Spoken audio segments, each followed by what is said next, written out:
What's up, JD? It's your boy Nigel, back with another video.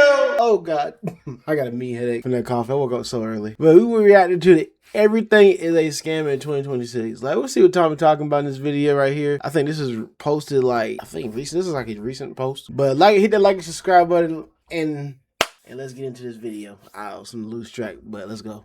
There's a couple of things that age bad that people universally know. Milk and cheese after a couple of days out fills with mold and all types of bugs. Any man who flies to Turkey and gets a hairline surgery from the cheapest surgeon possible there. Any A-list celebs tweets from 2009 to 2012. But nothing has aged worse this year than my video on how 2026 will heal us. Okay guys, can you stop DMing me and blaming me saying I jinxed this year? How was I supposed to know AI would implement spy systems in all of our governments and Trump would go nuclear mode in the world? Probably should have guessed it, but hold hope, we still have time. I feel like the more and more the year goes on and future years until it's stopped, every company, and I mean quite literally every company, is going super Kirby swallow mode on every consumer and trying to siphon as much as they can. And no other industry is doing that more than the RAM industry right now. I know, this has been a problem since last year, so some people may be confused why I'm bringing it up like it's a new problem. Well, I'm here to let you know it's getting way worse. For the people who aren't a computer specialist engineer like me, RAM is one of the most critical parts of a computer, and it's like the active workspace of it. The best comparison is it works like the prefrontal lobe of the brain to handle tasks on a computer. It's one of the most important parts to a PC, and depending on how much you have, it can make and break how much your PC can do. And at the start of 2025, it was still pretty normally priced, so people were still building their PCs or upgrading them willy-nilly. In fact, I actually upgraded around that time last year. I upgraded to 128 gigabytes of RAM, which is complete overkill. Most gamers at the most get 32 gigabytes of RAM. I needed a tax write-off, right? What, did you want me to send it to the IRS so it can go right in Netanyahu's bank account? I bought these two kits of 64 gigabytes for a grand total of $205 at the time. And if you wanted the price now, I couldn't tell you because on the Best Buy website, it's completely sold out. Whenever a RAM listing comes up now, people moving like a crowd of rabid monkeys fighting for one banana. But I can tell you on Corsair's website, for one kit of 64 gigabytes, which is half of what I got, it's $524 for the whole thing. Which, keep in mind, is more than double what I paid, or if I got just one kit, would be 5x what I paid. I don't even think the PlayStation 5 at its peak scalping was 5x the normal price. This is a different type of robbery. And all of this is because our AI overlord companies are swooping in and siphoning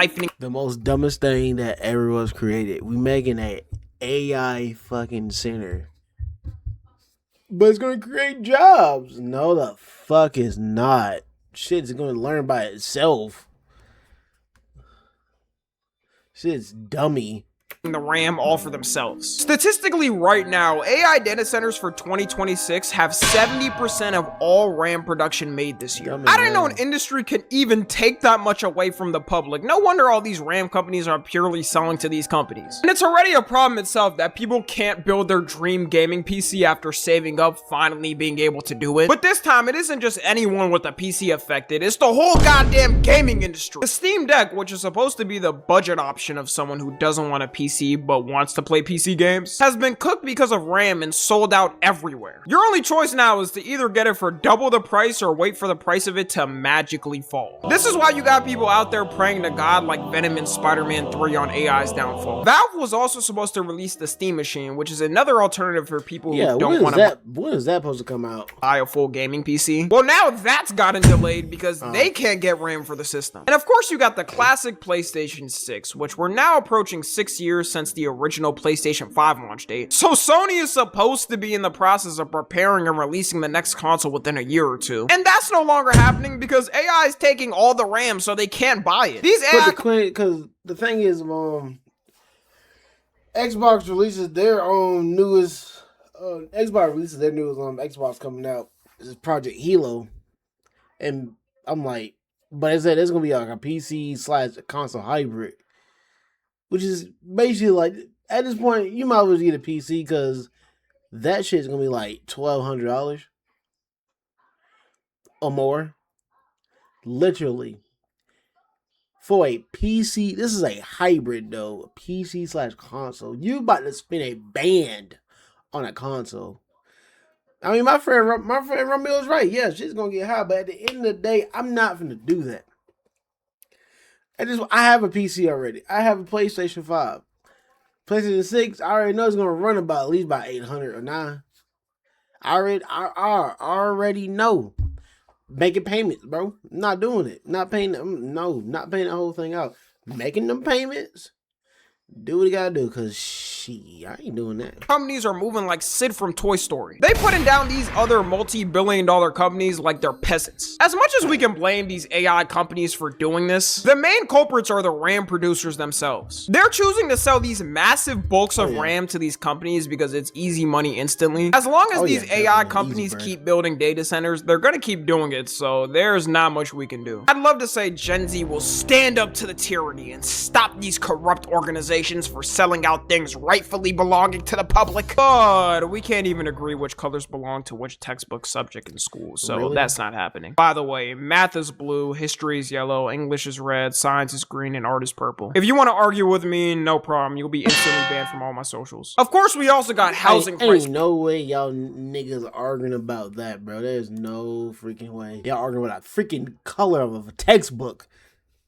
Nigga, I need my RAM. Now, which is a given. Not only in America, but in nearly every Western country, housing has reached historic levels of being unaffordable. Right now in the US, the median home price is 3.5 to 7.1 times the median yearly income. In the UK, it's worse. It's 9 times the average income, which is insane. And at least in America, if you spend, I don't know, $1 million, you could get a decent sized house with a good space to live in with a family. In the UK, for that same price, you're lucky to find a 500 square foot shed. And it just goes on and on for how bad the prices are. Also, for any millennials that try to say this ain't nothing for us and they had it harder back in 2008, experts are now officially saying the US housing market in 2026 is worse than 2008. So don't try to go trauma to trauma with this anymore. Worse housing market, 10x more the shootings, we going to war, beat that. I don't know why I'm saying that like it's a flex. It's actually very serious problems. COVID did really ruin everything because ever since the housing hike, prices have gone down for houses, but you know there's always those people that keep them high and leave it like that, which I think is what's gonna happen for RAM. If there's one thing companies like to do, it's stealing from the public without them figuring out it's a scam, and we just live the rest of our lives assuming it should actually cost that much even though they're making like 10x the profit on it. I remember after the peak of COVID was over, there was so many grocery stores that kept their prices up just because. The good thing is, guys, our federal administration is working hard to bring these prices down and help everyone achieve their goal of owning a home one day. There's so much talk about, we're going to drive housing prices down.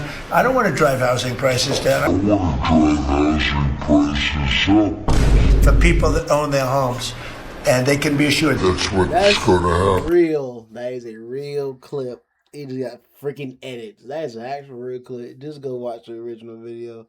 Honestly, bro, I'm 25. I'm 26, bro. And I can't buy a house, bro. Buying a house is freaking expensive. Literally expensive. Literally, my realtor told me I can live in a rural area. If you want to know what a rural area is, go look it up yourself. If you tell me, if you should, go look it up and let me know in the comments what you think about that. Let me know, bro. And I'm sorry, y'all, if I'm like going side to side. It just that coffee is finna hit me very soon. I woke up very early, so just give me a minute. But like I said, bro, rural areas. You think I want to live in a rural area? No. But yeah, go look it up. It's crazy. Well, guys, at least we can rent a $2,000 one-bedroom apartment for the next 60 years of our lives, and maybe we'll be able to get one. Why the frig is a one-bedroom apartment $2,000? Why? Is this a luxury apartment? And you remember, this is how it goes now. Studio, 1 bedroom, 2 bedroom, 3 bedroom. These 4 selections. And the studio costs $1,000. A 1 bedroom costs really almost to $1,000 into 200 to 2,000. The 2 bedroom, it depends. It depends. Like I'm in the South, like right now it's like literally a 2 bedrooms like $1,000. Then you go to 3, it's 2,000 for a 3 bedroom. But bro, this is getting out of hand, bro. Like this needs to stop. Like people can't afford this shit. Y'all gotta raise the minimum wage up, then. $20 an hour is not gonna help nobody. $20, 20 an hour, 22 an hour, 2023. I said 2023. 23 an hour is not going to help. We need to get at least about 25 or 28, like literally, just to get by.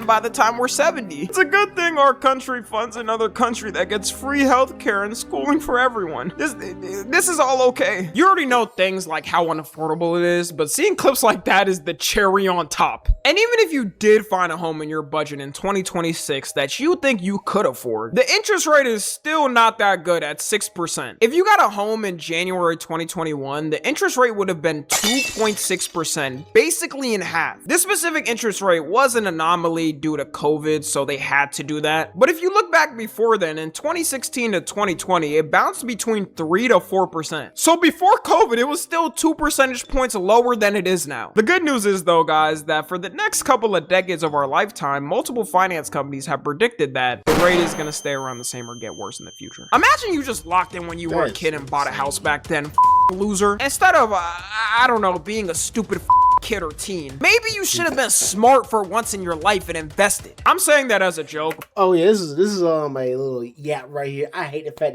they stopped making episodes for this show. Oh my god, like why? This show is freaking phenomenal. Oh, what's that episode? It's like the first episode was amazing, and then what was one of my favorite episodes was being this character right here, Mr. Frog. But hello, I swallow a bug. Hello. You got Pip, bro. Pip is and freaking Charlie, bro. They're amazing characters, and I love Alan's literally one of my favorite characters besides Mr. Frog. Where's that? He's like, what do you say? He was like freaking counting paper clips. Then he said, "Glad." No, I can't do the Alan voice, but I can do a Mr. Frog voice because he just talk. Hello, I'm Mr. Frog. I like punching people, and he pulled Pip's hair. It's so good. Oh yeah, the shrimp one, the shrimp episode. Oh my god, Shrimp Pina.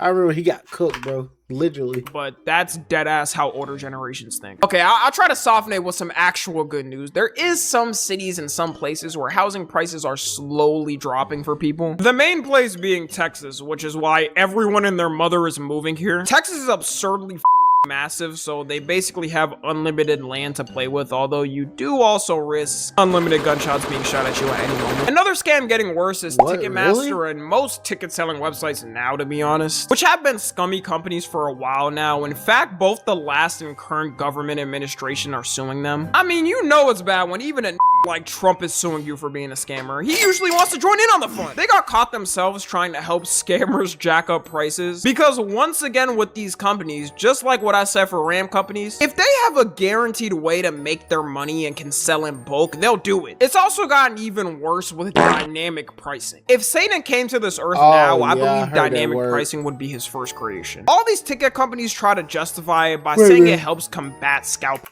Oh god, I'm sorry, y'all. So I heard about that word, dynamic pricing. That what freaking Sony is doing with freaking gaming. Freaking, like, stop. Why? Like, hold on, can you explain to me what dynamic pricing is on Tommy? So their solution is, instead of having the scalpers buy the tickets, everyone can buy it, but for 10x the price. Either way, I can't go in either scenario. I'm not buying it for the scalp price or that price, so what is the point of even doing this? There's a lot of artists too that have to get blamed for this as well. The reason I say that is because a lot of them try to act oblivious and go to the public like, no way guys, what? I just want everyone to be able to enjoy my show at a great price and have a good time. Companies should not be taking advantage of this. Meanwhile, after the show, they look at their bank account and are like, those stupid ass They really believe me. $3 million in a night. Let's go. I'm buying another Rolls Royce and putting it in the garage. This is too easy. Whenever you see an artist try to act like they don't know why it's so high and it stays high, just know they know, because something can be done. Michael Jackson notoriously was known for selling his tickets for cheap because he wanted fans to actually be able to come. And Taylor Swift, as much as we make jokes about her and she does have her own flaws, gets my respect because she chose not to use dynamic pricing so fans can enjoy her show. One of the W Taylor Swift, W Swifties. The worst culprits of it this year is FIFA for the 2026 World Cup. FIFA's already been known as a pretty scummy company when it comes to its consumers. For the first time in history, this World Cup, they decided to use dynamic pricing. And let's just say... good luck to anybody who can afford this shit. World Cup prices from 2022 to 2026 have increased over 1,000% for tickets. This is exactly why everyone. Wait, is them seats are like regular ass seats? If them regular seats, bro, don't go to the World Cup. As much as I love all, and I care about your pockets, you care about your well-being, not being broke. I don't care if you save or nothing. Watch that shit at home. I know it's the World Cup. I know you want to go see it, but watch that shit at home. Watch it at home, bro. Cause there's no way. Literally no way, bro. Man, how is this even possible? You already got fans around the world who said they were 100% not coming after seeing prices. As an example, for the final match of the World Cup, which is the most anticipated and hyped up, the 2022 one for the worst seat, aka the upper deck, was $206. For the worst seats of the final match, I mean, that isn't bad at all. That's actually really good for people on a budget. For the 2026 World Cup, that same seat is now $2,000. And because dynamic pricing, it only keeps going up. So for whoever made this chart, they need to update it, because now, as of the time I'm recording this, it's $7,798 for the back seat. Oh, but don't worry, it's the price including fees. I don't even think the average upper income person would buy this. That's a complete scam. For that price, you could fly to like 3 countries, have full week vacations doing activities. It only gets worse too. For the final match of the 2022 World Cup, the best seat you could have gotten was $1,607. For the 2026 World Cup, that same seat is... I can't even read the price out loud. It'll piss me off just saying it. Just look at this price. This is also in dollars, so imagine the people coming from different countries with a currency that's way weaker than it. You may end up paying 2 to 3x even that price. This might be the first World Cup final match to not be sold out ever. Maybe I'm being too much of a skeptic, but let me know how many people y'all know that would casually drop 7.8 bands on a World Cup ticket. If the game does somehow sell out, the seats are going to be purely full of Saudi princes and billionaires from around the world. I do sincerely hope it miserably fails, because the fact they have the audacity to even charge people that is disgusting. If they lower the prices, I still want it to fail. This proves that these organizations only care about profits, and I think they're trying to see if they can get away with this. Think of it too. Imagine you're traveling to another country. This isn't even counting the cost of your plane ticket, the hotel, the food you'll buy. It's also on top of the fact that people around the world aren't even coming to the US anymore. Tourists. I heard that, yeah, people that come to the U.S. no more because of what is going on right now. There's no more visiting, there's nobody visiting, touring around, bro. It's crazy. It's crazy. Oh my god, dude, I might have to go take him out, but I can't. Is dropping because people are scared to come here. If the average person does save up a pretty penny to buy it, I can't see them getting a ticket without financing it for the next 2 years and paying it off. The best thing I can say on how to operate in this whole scam era is nothing. You have no power. I say don't give these companies like FIFA the audacity to charge the average person these prices your money. At the most, if you need something like RAM, I would get it secondhand. You could say that defeats the purpose, but I don't care. I'm not getting it from them. Anyways, that's gonna be it. Let me know what y'all think. Follow me on Twitter, Instagram, and TikTok. As always, I love you guys consensually. And until next. But yeah, for my people who love soccer, or should I say football, don't do it, bro. Watch it at home. Have a party. Do something that's not gonna make you break the bank, bro. That's not worth it unless you got that high end job that's paying you that type of money. But if For that case, I'm out, guys. I love y'all. Peace. This video is very